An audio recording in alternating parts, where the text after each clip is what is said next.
So how about common BIM pain points? I'm like, okay, well I can do that. And I started thinking really small and talking about the group and how we started a long time ago. And it was mostly just a gripe session. It's like, we've done enough content. Oh, it's all built correctly. So those were the really micro pain points. But after having worked for HOK for 10 years and been doing really full-on BIM projects since about 2007, 2008. There's just a lot of different things that are problematic. So we'll kind of go through them. I like picking out images for shows more than typing things up. So there won't be much here to read at all. So the big one, and I think everybody's touched on a little bit tonight, is interoperability. And I think that's one of the big pain points. And I don't necessarily have solutions to all of these problems. But things like Assemble and some other programs, which I will not mention, are starting to kind of solve on those problems. So, we've got all these different kinds of file types that are supposed to kind of work together. You have to figure out ways to go back and forth between them. So you have industry foundation classes and FPS and XML, and I'm doing a lot of stuff with shape files now and GIS stuff. I've got a program called FME Desktop, and if you do anything with a lot of different file types, or you do anything with GIS, you should get a copy of that program. It's kind of expensive, but it goes back and forth between literally 200 or 300 different file types. So, and you can visualize your data that way. It's really great.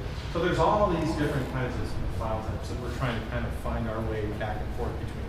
And everybody's got all these process docs, and it's like, okay, well, if you're going to go from Rhino to Revit, here's the process. But if you're going to go from Max to Rhino and then into Render, you got to do this. So we've got, just lots of documentation, which is another one of the problems. The other thing is change management, right? And it's getting people to change the way that they think, change the way that they work.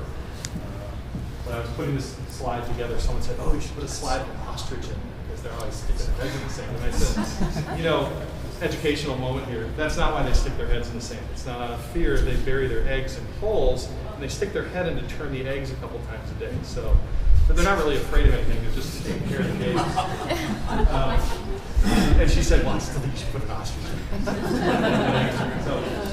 So these are the things that I hear when I'm working on change, and I've been through a couple of big upheavals when we moved. I was at the very tail end of moving from drafting things like Pinbar and Ziptone and all these other things into the CAD world, the 2D CAD world, and then from the 2D CAD world into 3D modeling, using kind of extruding everything. Someone said, "Oh, can't we just push a button and just extrude everything out?" So I hear I can't, and really when I hear I can't, it means that someone needs to be taught. So saying I can't is kind of a fear-based thing. It's like, I can't do that. It's like, yeah, you probably can. I mean, you learn this, but people are really resistant to change. So when I hear I can't, I try to teach. And sometimes can't means that someone won't let you, and you kind of have to listen to that as well. I don't, right? Which means, compare it to something else. Like, well, I don't work that way. I've had a lot of people tell me, well, I don't work in 3D. I work in 2D. That's how I work. I don't do this. It's like, well, let's just look at it. Let's have a comparison. Let's look at your method. Let's look at this method, and let's have a race. Let's time it. And see what it's like. People told me a lot that they could draft just as quickly as they could draft in CAD, and I said, yeah, that's probably true. But when you have to make changes, I'm way faster than you. And when you have to do options, I'm way faster than you. So initial outlaying of my or I won't, and I won't is a harder one because you're fighting someone really hard. And so you kind of have to listen to them, and usually I won't is code for something else. Maybe it's I can't or I don't, or people are afraid of becoming obsolete if they don't learn, or they want to cling on to what they know because they're really good.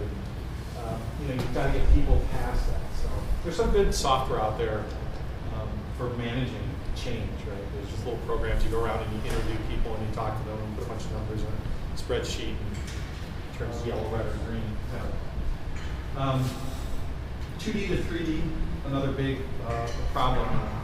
I think we have a lot of people who are really good at software. Right? They're really good at, they've come from schools where Rhino is free, SketchUp is free, they get all these programs, they build these pretty pictures.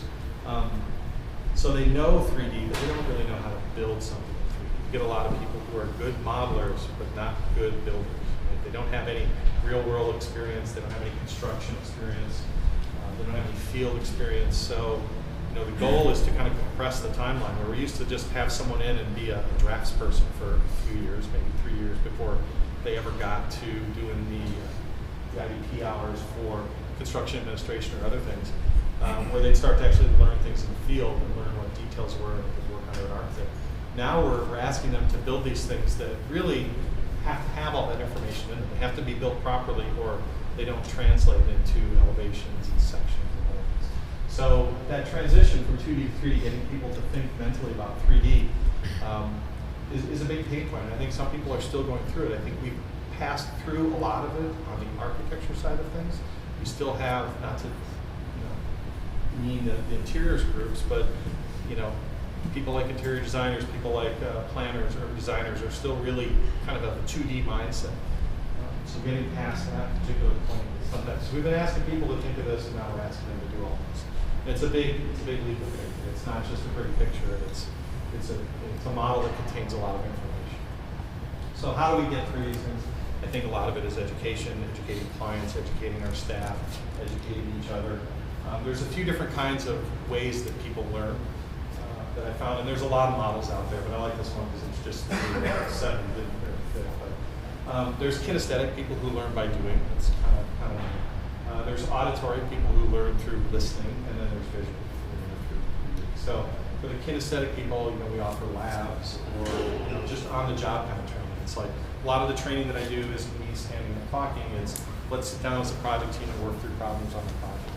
And it has the added benefit that you can build to the project because you're moving the project forward. Auditory people, usually they like this kind of thing, or maybe a video, so online stuff. And then visual is just like books and blogs. I'm not a big book guy. I'm not a real visual nerd. But some people really like wrapping up in a book and going through everything step by step. So understanding, who you're dealing with helps to kind of alleviate some of these pain points and what kinds of tools you can use to get past that. Whoops.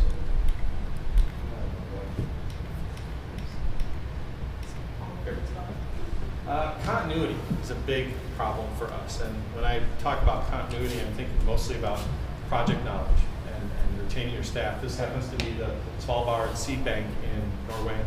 I think it's in Norway. This is where we keep all of our seeds so that if the worst happens, we just go in this hole in the ground and pull out our seeds and then replant them. It's a great idea. It's kept the ground, it's constant temperature, and it provides continuity for a food source in the case of some apocalyptic end to civilization. So we work really hard to retain staff. There's lots of ways you can do that. I don't know the best ways necessarily because we still have staff leave, and staff are going to leave, but it's a management kind of thing. It's talking to people. It's making them feel part of a culture. There's a variety of things, and I won't get into them all, but retaining staff is an issue. Disseminating knowledge about the project, right? Talking with teams, having teams talk to one another, having teams document things. Very important to mentoring, both mentoring and being the mentor and the mentee, right? So getting knowledge from those above you and spreading knowledge to those below you as well.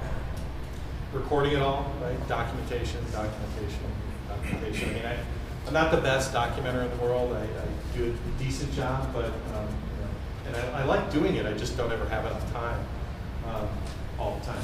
But instilling that kind of idea in your staff is a great way to make sure that when this person decides that the grass is greener over there, your project's not going to fall apart because nobody knows what work sets to open in the model or any of these kinds of things. And I've lived through those painful things. Assess.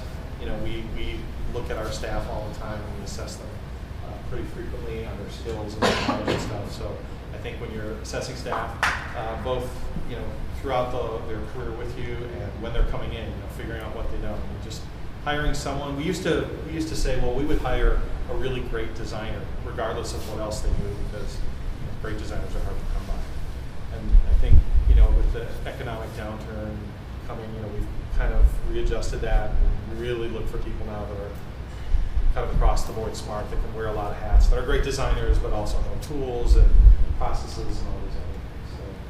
So, and organize all that stuff. Find a way to put all that knowledge someplace. So, for For HOK, we kind of redesign every few years our intranet. This happens to be the latest iteration where we put all of our documents and easy to find and easy to get to download. You know, organization from a top down to a desktop level. And this is my desktop. I happen to like this program called Fences.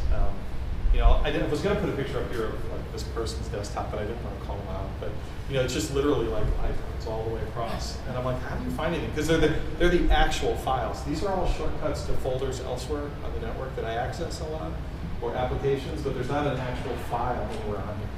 So a lot of people keep it all up there, and it's just there for the. So then, you know, at the project level, kind of being good about file naming and standards and structures. It's just a good way to. So that's all. I just kind of ran through it because Oculus is waiting down there. And that's it. So just my thoughts on some of the painful things and a few solutions for it. So do we go? Or is there a question? Okay.